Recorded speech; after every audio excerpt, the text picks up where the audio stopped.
Today we're going to see Devil's Den.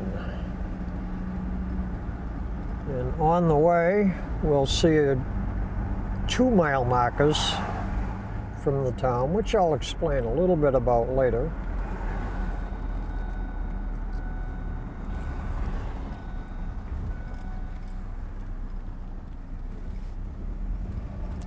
Originally there were 10 mile markers in town, I believe, which there are 6 left. Of the 6, one of them is a reproduction because the original is in the Smithsonian in Washington.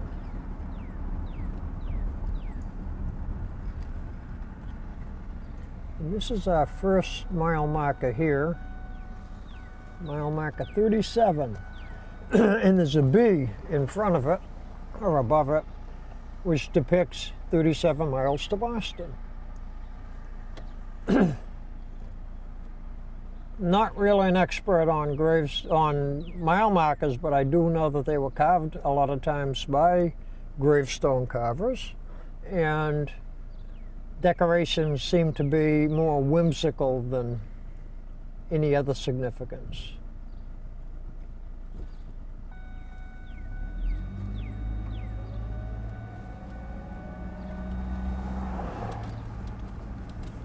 A lady named Mary Gage and her son James wrote a great book about 10 or a dozen years ago called Carved in Stone. And very interesting on the mile markers and a few other stones around town. So are there any other, is this the only spot where they had like something like this in town? Like, you know, the mile markers, were those on the other side of town as well, or is it just kind of this older? They leave, that's the first one right near the center of town. They leave the center and head basically towards Boston. We were on Green Street, we're now going on a Boston Road, understandable name. And there's another mile marker right down here, a short distance. Boston Road continues, comes out on Route 1 and crosses Route 1 as to Middle Road. There's a 3rd marker there. Right up here a little ways, well, quite a bit yet. On the left there's another marker.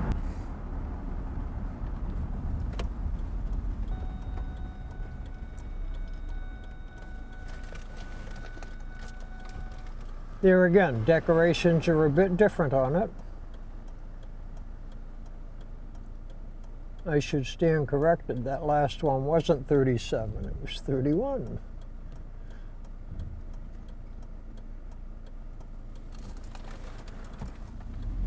So this is like the original version of mile markers that Yes, it is, and that's the interest that I have in history today, is history repeats itself.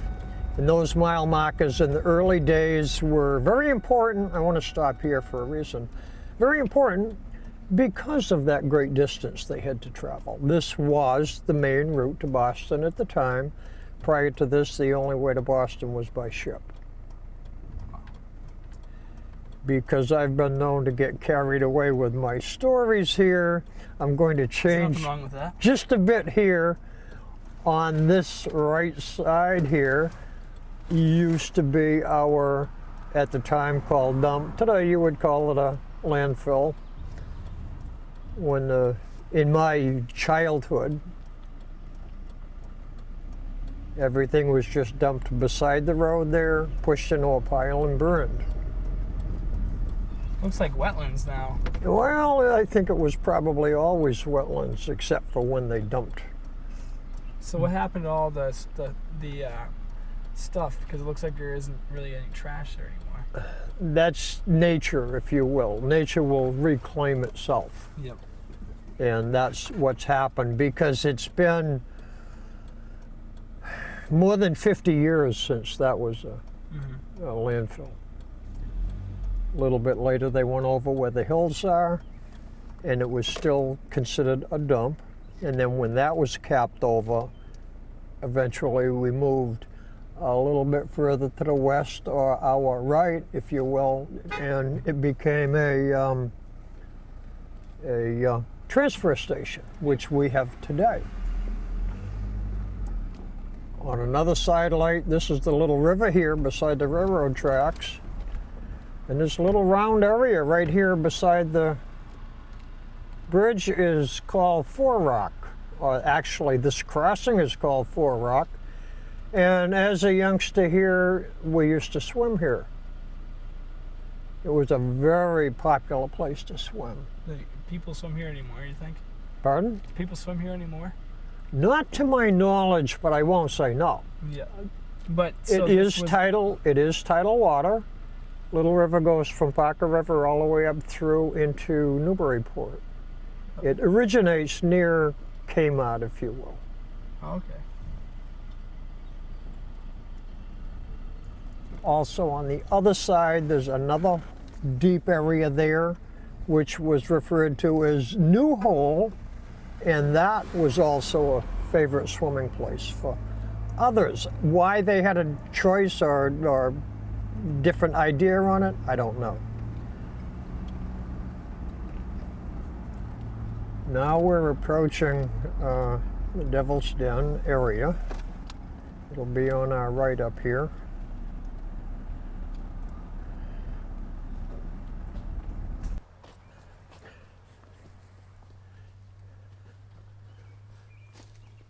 The fence right here. This used to be all pasture for a lot of farmers in the area.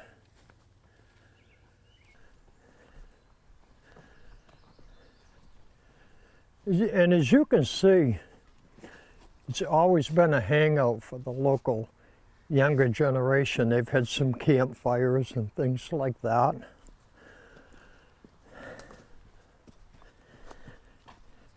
It's not far, right around the corner here.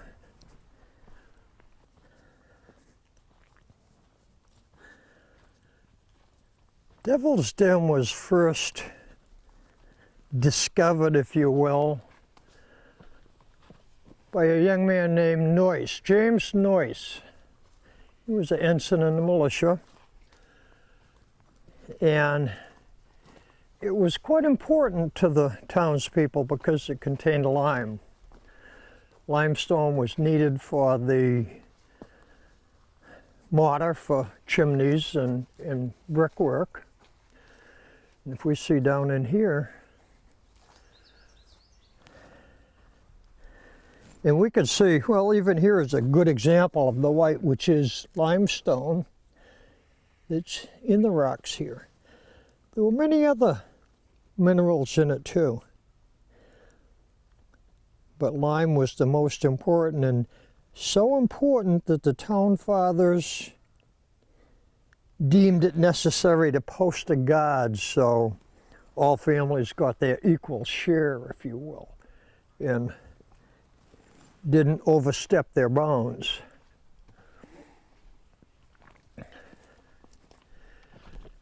And they dug, of course, in many, many places to extract that. This is awesome. And it's today pretty much a cave. In the early days, it had quite a landmark because up on the top, on the mound above it, there were 3 huge poplar trees which stood out like centuries. Limestone was very important until, well, for almost 100 years. Then it was found in better, greater quantities in other areas, and this was pretty much abandoned and left to the youth to hang out. And there was a lot of superstition involved with it. We don't really know where the name came from as Devil's Den, but it is sort of a den. And I've found that throughout history, early history, anything unexplainable quite often was attributed to the devil. This was discovered late 1690s the town had just gone through a witch hysteria with witch trials and all of that, and the demons and devil were quite significant that way. So that would be suggestive of, in my feeling. Over on this side, we can see even a larger area that they excavated.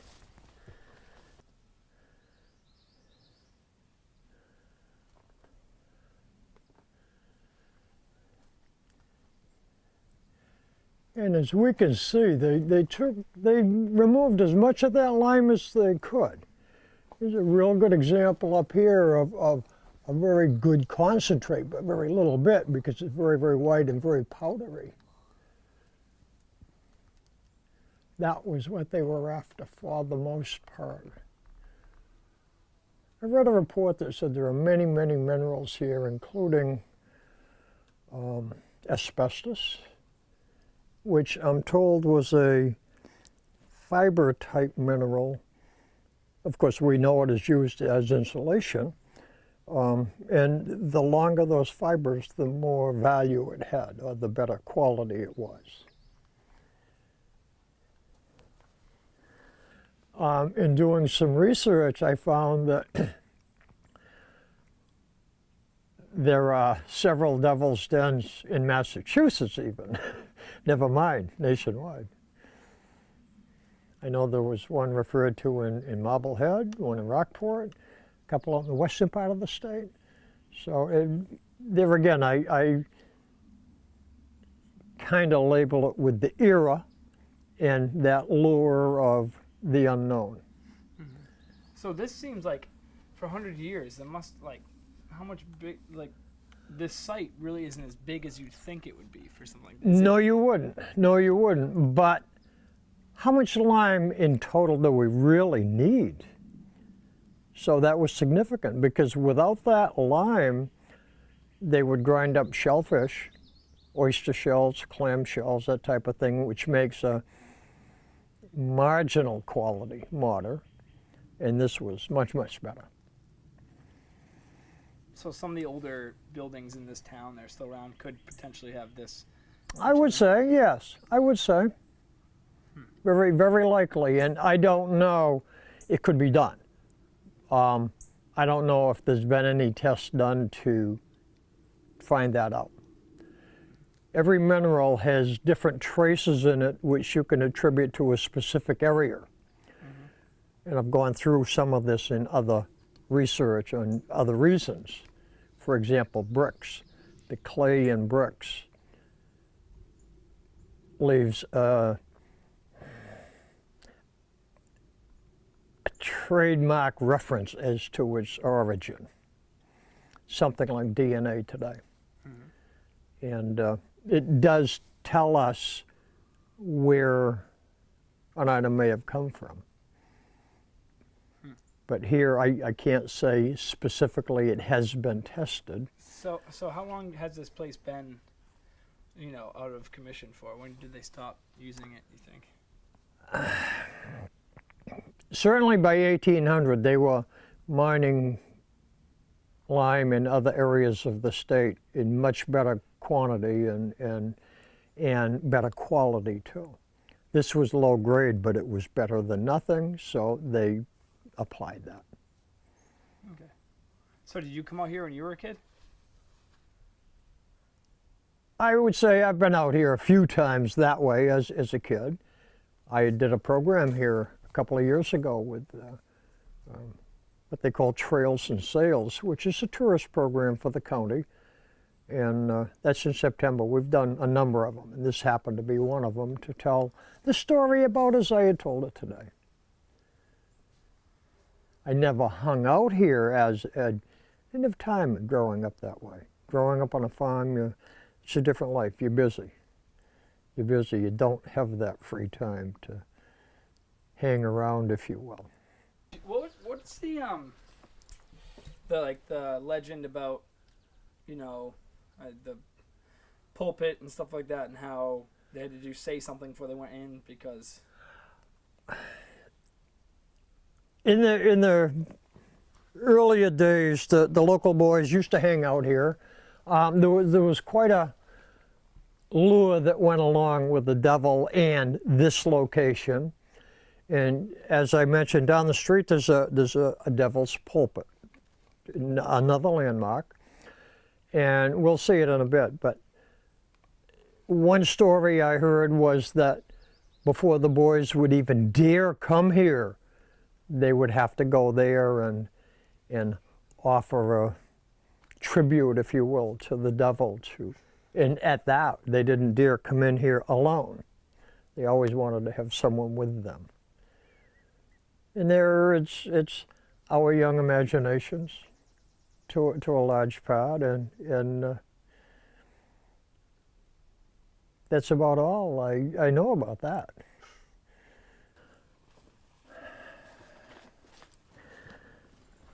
It was also a place of interest for picnics early on.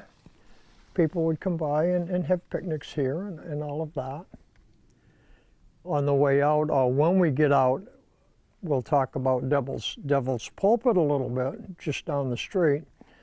And that was sort of interlinked with this, but not really. More in lore and myth than anything else. So that about tells a Devil's Den story. Well, that's not uncommon to this area, though. There's a lot of big boulders like that. And some of them have names, like a landmark. Others, they're just big rocks, if you will. Behind where my dad used to live, there's a huge ledge, larger than this, that we always referred to it as the cliff. Well, it's sort of a cliff, because it did drop just about straight down, and probably 30 feet, something like that. Nearby there's another rock called Haystack Rock. Over on the other side of town in Byfield, there's one called Balancing Rock, another one called Great Rock. So we pick names for things, and sometimes for no real known reason.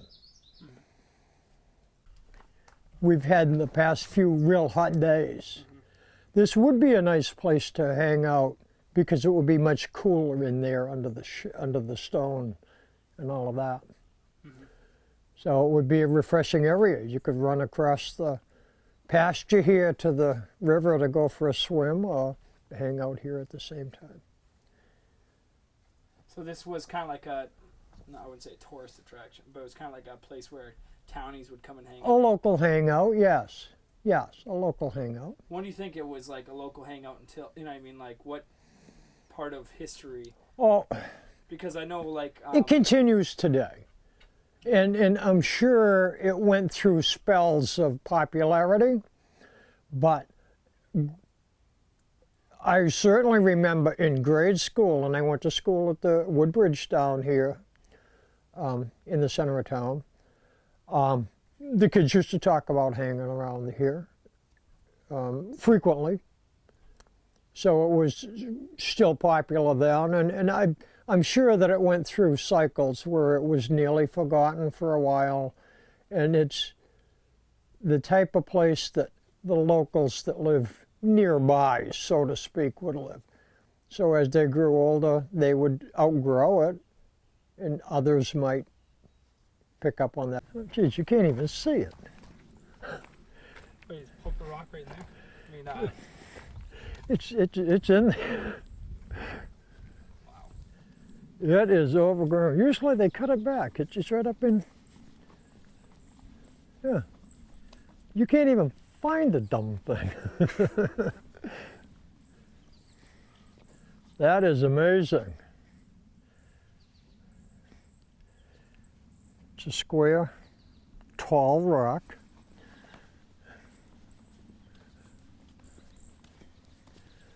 We're not going to find it. We aren't even going to have a hint. Here it is.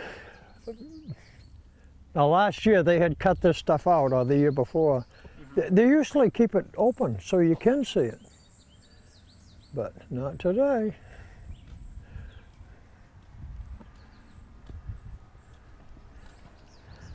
One story about the pulpit the invisible pulpit was that the devil would preach at midnight to his disciples there. Another story was that the Reverend George Whitfield, who preached a lot in Newburyport at Old South, and other churches too, but predominantly at Old South, had also preached here. He was one of the last of the fire and brimstone type preachers who had a loud voice which would carry great distances. Quite a famous preacher. And of course, when we're in nature,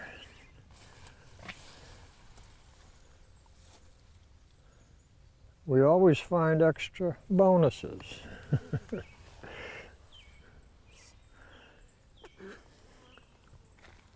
I'll eat those.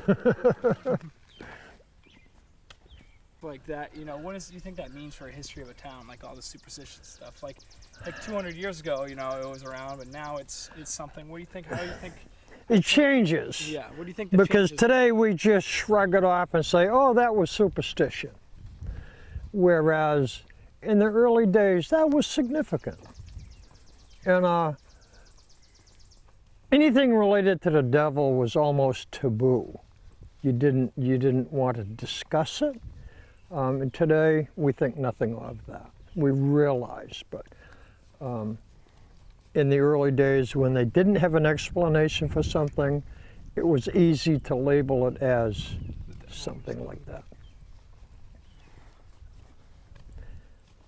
So you think that this stuff will ever really be forgotten about, you think? Not totally. Not totally, because the world of the internet has helped prolong our memories that way. Mm-hmm. And there's so much information there that we can always trace back. And that changes daily. As technology changes, it gets better in some respects. But as far as the locals, on the local level, unless they do a little research like that, they would never know it existed. And that's kind of a sad part of it. So why isn't there more houses in this side, on this road? Is it the town owns, to my knowledge, the town owns a lot of this side of the street.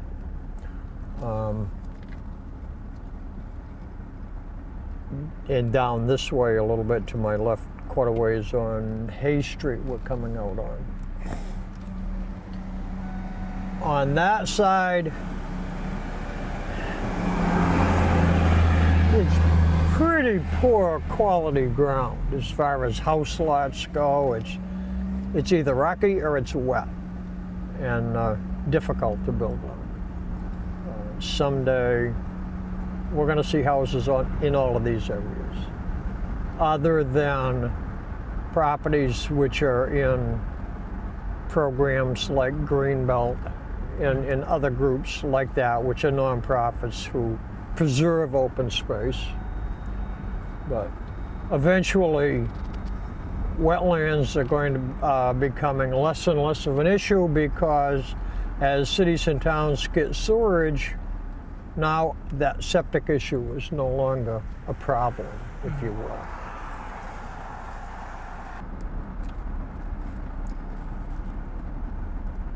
And right around the corner on our left,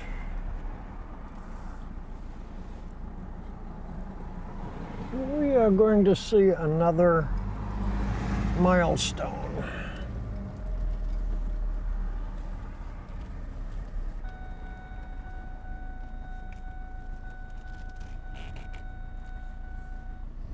On a sidelight, there's a cement pad right beside the stone here, about 10 feet in diameter. It's circular. There's a manhole cover in it, and it's like a well. And in earlier days, that was to draw water in case of a fire. And it was just called a fire well. not really for your program that we're doing today, but I'm going to show you a few things here. That's fine with me.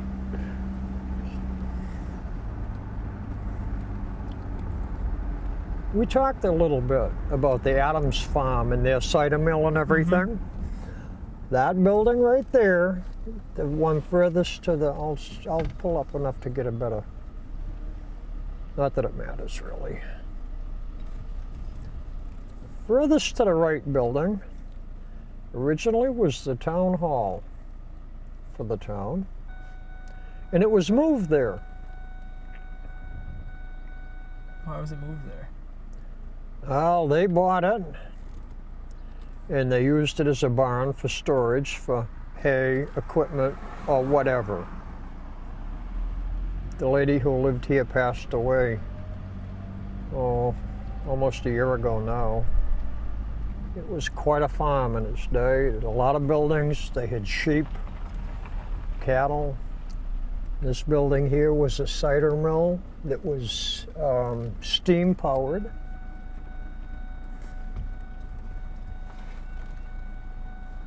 Also, I gotta back up again, and we can't really see it today. Right here by the front corner of the building was hay scales, just like you would drive on today in a construction yard to weigh a vehicle. And they would weigh anything for people who were selling by weight. That's really cool. How many acres are with the place? I heard that at its peak it was about 1,000 acres. Oh, it still looks It pretty was sweet. certainly the largest farm that I know of in the area. And that ranged from woods to salt marsh and everything in between. The building you can sort of see way in there was their sheep barn. They had a lot of sheep. And that town hall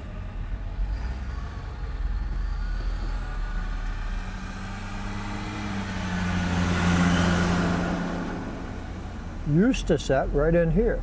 The town hall? Yep. They moved it from here over to where we saw it. That barn is, I would say, one of the oldest in town.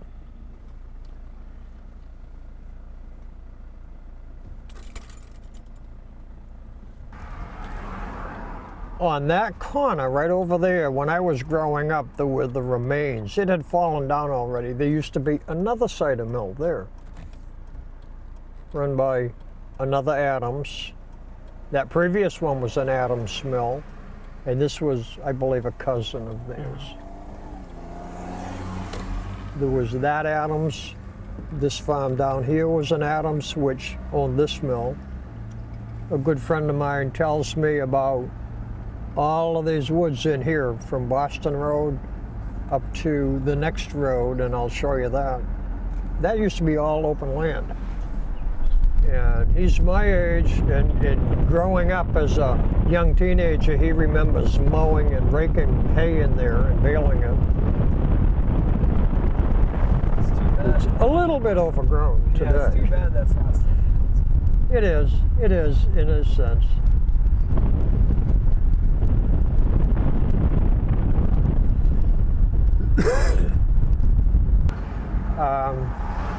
We mentioned rocks and things like that have names, and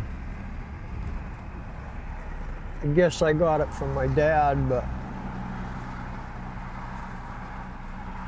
this was never Hanover Street to him. This was Floyd's Lane. That had been the original name of it, and he just wouldn't let go. Yep. This bridge here was called Trotter's Bridge. There again, I have no idea why.